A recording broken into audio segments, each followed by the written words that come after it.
कि जब वोट देते हो, जब नोट देते हो, तो उनकी गर्दन पकड़कर अपना काम क्यों नहीं करवाते हो? मैं सबसे बड़ी गलती आप लोगों की देता हूं। जब वोट लेना होता है तो इस क्षेत्र का विधायक हो या इस क्षेत्र का सांसद हो या इस नगर पंचायत का चेयरमैन हो, आकर के आपके पैरों में गिर जाता है, आपके पैरों में आकर के लौट जाता है, आपको अपना दादा भैया बना लेता है। जब वोट लेना होता है तब आप हिंदू बन जाते हो, लेकिन जब वोट दे देते हो तब आप फांसी चमार तेली तमौली लोहार कुहार भानु बनिया लाला लोधी बन जाते हो। वोट जब तक लेना होता है तब तक आप अम्मा होते हो, दादा होते हो, बहनी होते हो। और जब इन समस्याओं से आपको निजात पाना होता है तो आप इन सांसद विधायक मंत्री के घर चक्कर लगाते रहते हो और आपके बदले में मिलता है आश्वासन, आज कर देंगे, कल कर देंगे, बस कर दिया, बस खत्म कर दिया। 2017 में जब चुनाव हुआ तो उत्तर प्रदेश के गंजेड़ी बाबा मुख्यमंत्री ने कहा था कि हमारी सरकार बनेगी तो हम गांवों में नाली साफ कराएंगे। आज जो गांवों में नाली साफ करने वाले हैं वो एसडीएम की बीवी के पेटीकोट धो रहे हैं, वो गांवों में सफाई करते नहीं दिखाई दे रहे हैं, वो एसडीएम के घर की सब्जी ला रहे हैं। साथियों, ये दुर्भाग्य हमारा आपका है।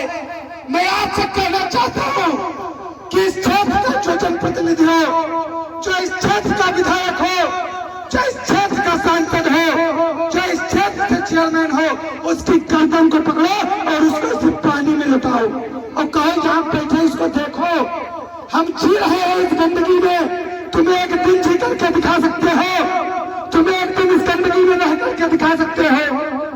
बच्चे हमारे बीमारी से मर रहे हैं, बीमारी में हम जूझ रहे हैं, तुम तो अपनी कोठी में अपने महलों में बैठे ऐसो आराम की जिंदगी जी रहे हो।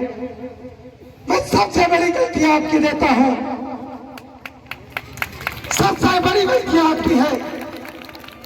बाबा साहब भीमराव अम्बेडकर ने हमको संविधान में दिया है कि यदि हम अपनी जाति समस्याओं के लिए न लड़ सके तो धिक्कार है हमारी जिंदगी पर।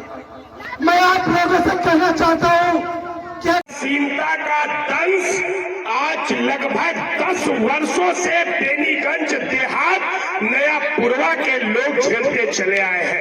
जल भराव, बच्चे स्कूल नहीं जा पा रहे हैं, माताएं बहनें शौच के लिए नहीं जा पा जाएगा।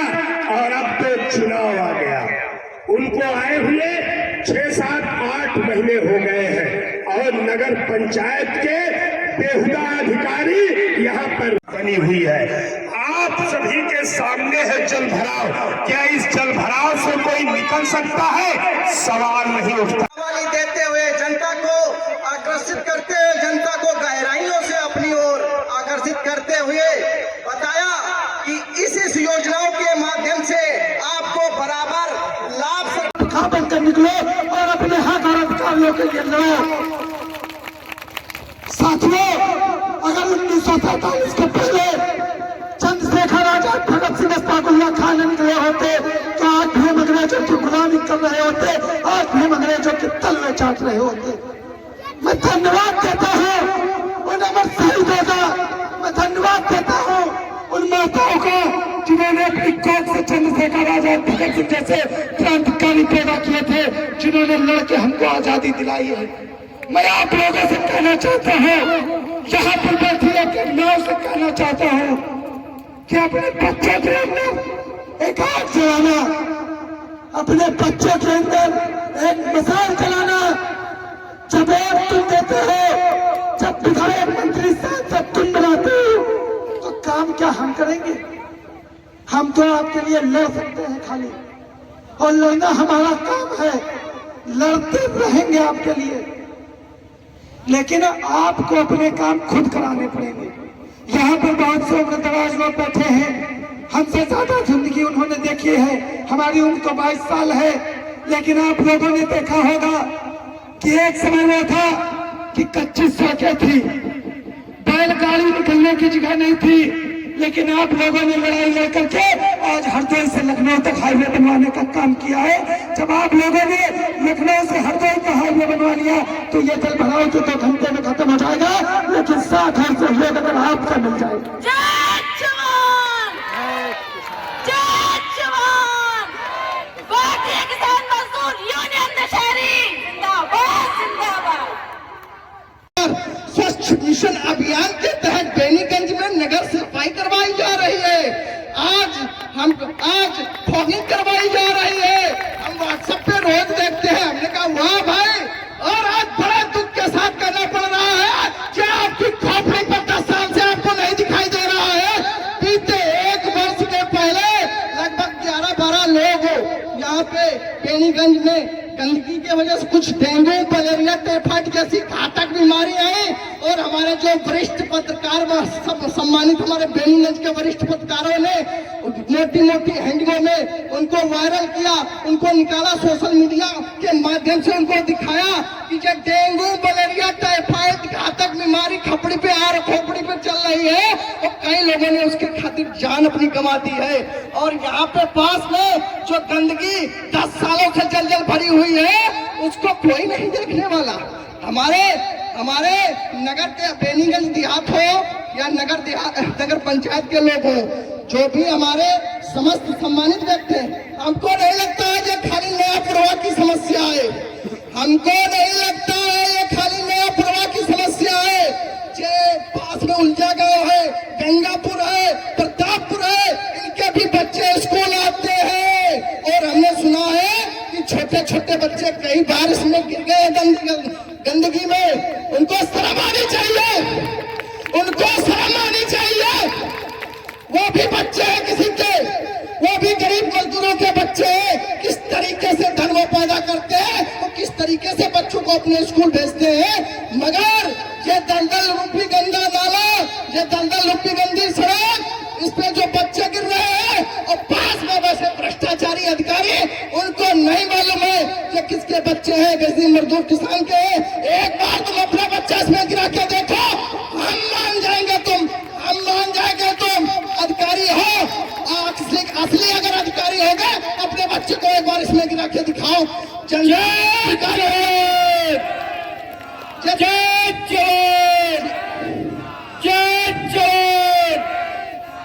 अभी तक इसको सब तमाशा समझ रहे हैं। जो भी जिम्मेदारी अधिकारी हैं, अभी तक इसको खेल समझ रहे हैं कि अरे जनता तो बड़बड़ाती रहेगी, ये तो धरना प्रदर्शन चलते रहेगा।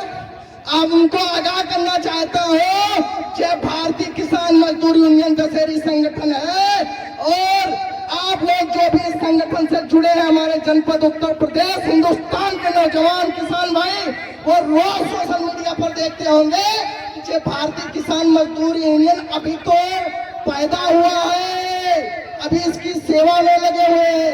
ये धीरे धीरे बड़ा होगा, फिर चलेगा, अभी तो पैदा हुआ है। और उनको बता देना चाहता हूँ, जनपद में जो बैठे जिम्मेदार भ्रष्ट अधिकारी, कि इस दशहरी संगठन की ताकत देख चुके हैं। हम लोग पीछे हटने वाले नहीं है। ये तो अभी आप लोग बोलेंगे, अभी तो ये लड़ाई है, आगे और लड़ाई है, अभी तो ये लड़ाई है, आगे और लड़ाई है। बात कराके बात करेंगे, वरना जूता लात करेंगे। बात कराके बात करेंगे, वरना जूता लात करेंगे। जो ना माने झंडे से, उसे मनाओ डंडे से। जो ना माने झंडे से, उसे मनाओ डंडे से। जय जवान, जय किसान, जय जवान, जय किसान। आप सभी सम्मानित हमारे किसान भाई, मजदूर भाई, मातृ शक्तियां, जो भी दूर दराज से आए हुए हैं, हम उनसे एक निवेदन करेंगे कि आप लोग इधर भारतीय किसान मजदूर यूनियन संगठन का आप लोग अपने पूरी जिम्मेदारी के साथ अगर साथ दिया, तो हम इस मंच के माध्यम से ये वादा करते हैं कि ये समस्या आपकी बिल्कुल हल हो जाएगी। इसमें कोई दुरुपयोग नहीं, इसमें कोई देरी नहीं है। केवल आप लोगों को मेरा साथ देने की जरूरत है। आप लोग देंगे? हाथ उठा के बता दो, देंगे ना? प्रशासन या पुलिस प्रशासन आप पीछे तो नहीं हटेंगे? पता चला आज संगठन के पदाधिकारी मंच पर ही रहे और आप लोग जो है भाग जाएं, ऐसा तो नहीं होगा। पूरा साथ देंगे। तो हम भी आप लोगों के बलबूते पर कह दे रहे हैं कि इस समस्या का समाधान हम लोग आपको करवा के देंगे। बस आप लोगों को अपनी जिम्मेदारियां निभाना है। और क्योंकि आप लोगों के बच्चे यहाँ पे रहते हैं, आप लोग भी यहाँ पे रहते हैं, परिवार है आपका। अगर आप लोगों को कोई दिक्कत होगी तो हम लोगों को भी दिक्कत होती है। मगर और आपको बताना चाहूंगा, यहाँ पे जितने भी हम देख रहा हूँ कि पैदल लोग निकल रहे हैं, उनको निकलने में दुश्वार है। पैदल भी लोग नहीं निकाल पा रहे। अभी एक बाइक वाला आया था तो रास्ते में ही बंद हो गई और वो बेचारा बड़ा परेशान हो गया। बड़ी मुश्किल से उतर कर किसी तरीके से बाइक अपनी निकाल पाया। तो इस तरीके से ये बहुत बड़ी समस्या है जनपद की। और आज जो भी जिला अध्यक्ष जी पुनीत जी के माध्यम से एलाइड इंटेलिजेंस के जो भी हमारे अधिकारी सम्मानित आए हुए हैं, उनको अवगत करा दिया गया है। जो भी अधिकारी यहाँ पे आना है समय से आ जाए। अगर समय से नहीं पहुंचता है, अगर लेट होता है तो ये दशहरी संगठन है, बहुत ही अड़ियल है।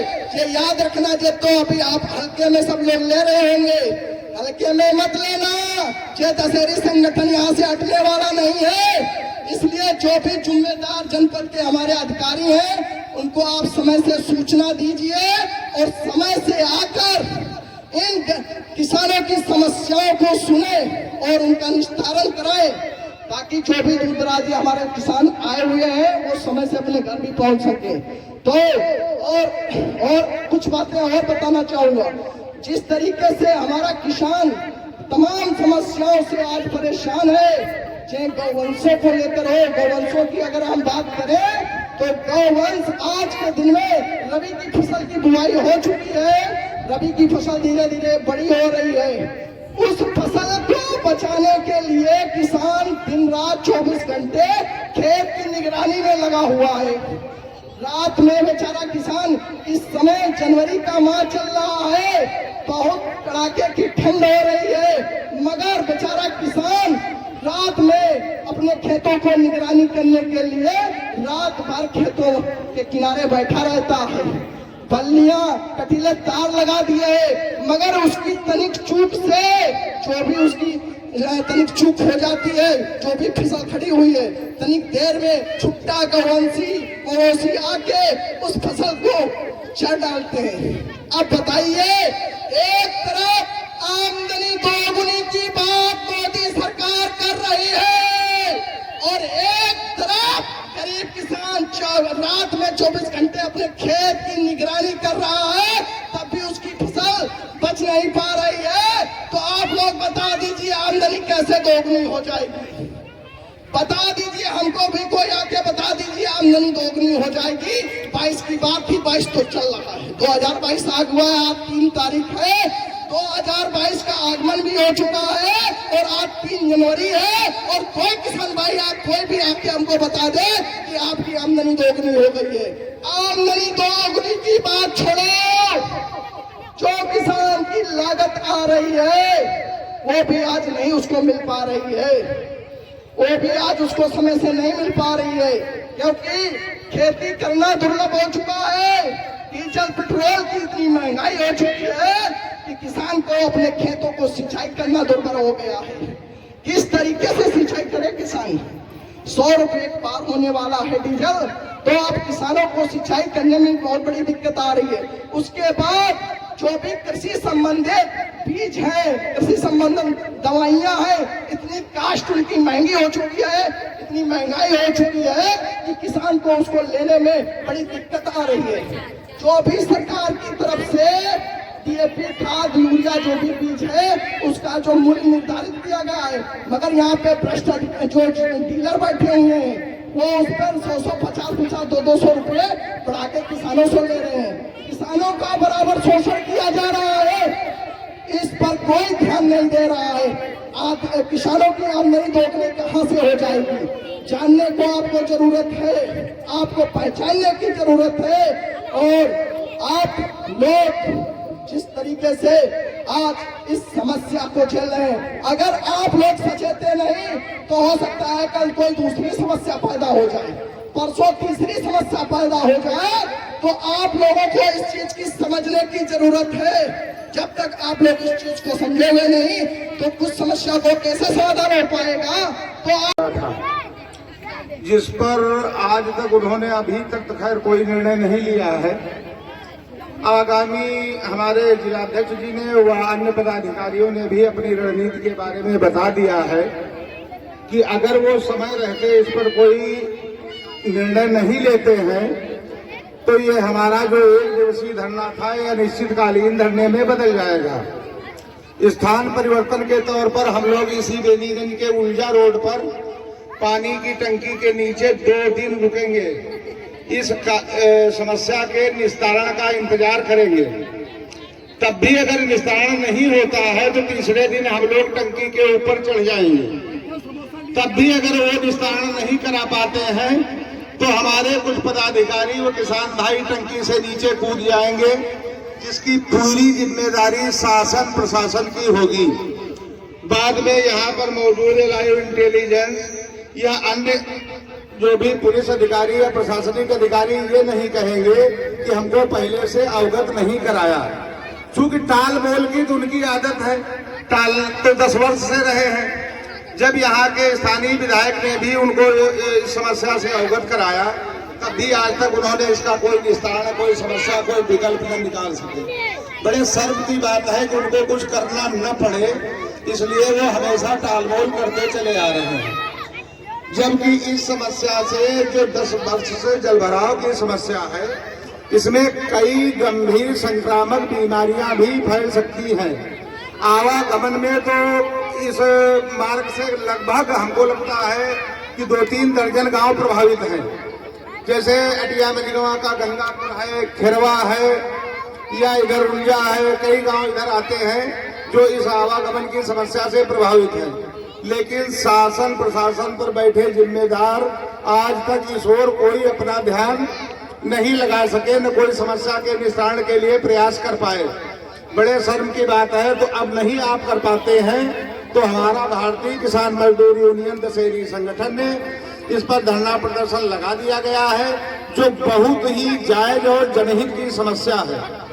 अगर आप लोग इसका समय रहते निस्तारण नहीं करा पाते हैं तो जो कोई भी आगे की जवाबदेही वो शासन प्रशासन की होगी। चूंकि टाल मटोल अब होने वाला नहीं है। बहुत दिन आप लोग टाल ले गए हैं, बहुत दिन समझा बुझा ले गए हैं, कोरे आश्वासन दे दिए हैं।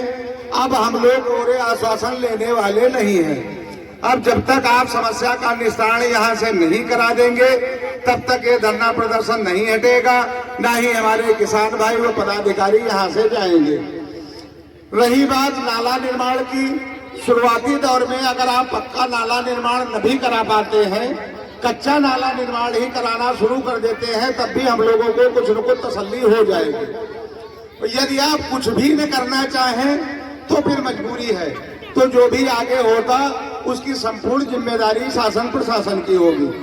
वो अपना आराम से देख ले। हमने उनको समय रहते सब अवगत करा दिया गया है, सब अधिकारियों को भी अवगत कराया है, तथा आज के बाद जो कार्यक्रम है उसका भी हम लोगों ने ज्ञापन तैयार कर लिया है, वो भी आप लोगों तक पहुंचा देंगे।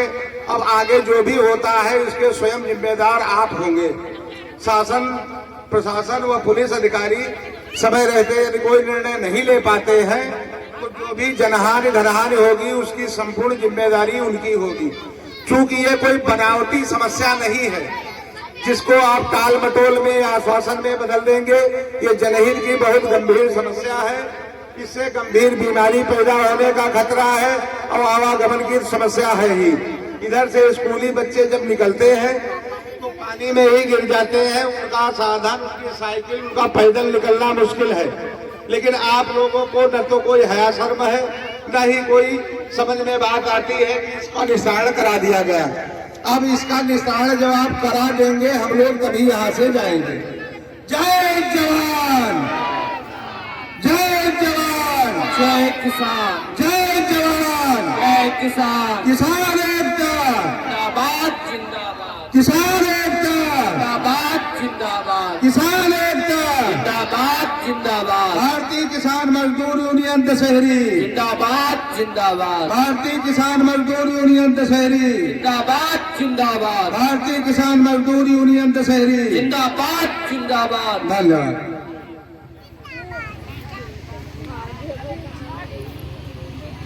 देखिए, तकलीफ को, एक दर्द को लेकर के आए हैं, तो उस तकलीफ और दर्द के लिए आप सभी लोग एक महीना भी अगर यहाँ पर भूमि पे धरती माँ की गोदी में बैठे रहे तो धरती माँ हमारी प्यार और दुलार ही देगी। और धरती माँ से बड़ा कोई बड़ा दर्जा नहीं होता। और धरती माँ जब आपके साथ में आपको जब दुलारेगी तो माई की औलाद, कोई भी माई का लाल ऐसा नहीं है जो इस धरती के माँ के दुलार से आपको वंचित कर सके। इसी जमीन पर खाएंगे, चाहे एक महीना यही बैठना रहे। सारे लोग बैठ जाए आकर के। मैं फिर निवेदन करता हूं, तमाशे के रूप में न खड़े हो, सारे लोग बैठ जाए। सभी का सम्मान है, सभी का अभिवादन है, सभी से निवेदन है। लक्ष्मीकांत जी जय। है, लेकिन छोटी समस्या का जब छोटे अधिकारी द्वारा निवारण हो सकता है, लेकिन जब वो समस्या बड़ी हो जाती है तो बड़े अधिकारियों को उस समस्या का निवारण करने में बड़ी परेशानी होती है। उनको तो छोटी जगह पर आने में शर्म आती है। जैसे कि एसडीएम महोदय काफी समय लगा रहे हैं, जैसे कि हमारे किसान साथियों को खाने पीने की व्यवस्था एसडीएम साहब करेंगे। ऐसा तो नहीं है, एसडीएम साहब तो खा के अपने बंगले पे लेटे होंगे। यहाँ किसान साथी परेशान हैं। बीडीओ साहब भी आराम से अपने केबिन में बैठे एसी की हवा खा रहे हैं, लेकिन किसानों की समस्याओं को देखने के लिए कोई नहीं आ रहा है। और यहाँ के नेता मंत्रियों को भी लगता है नया पुरवा के वोट की आवश्यकता नहीं है। अगर आवश्यकता है तो इस गंदे जल भराव से निकल करके किसान साथियों से वोट मांगने का कार्य करें। और किसान साथी भी ऐसे हरामखोर, मक्कार, घूसखोरों को वोट देने का कार्य कतई न करें, जिनको उनके जनता की और किसान साथियों की समस्याओं को देखने की, सुनने की और उससे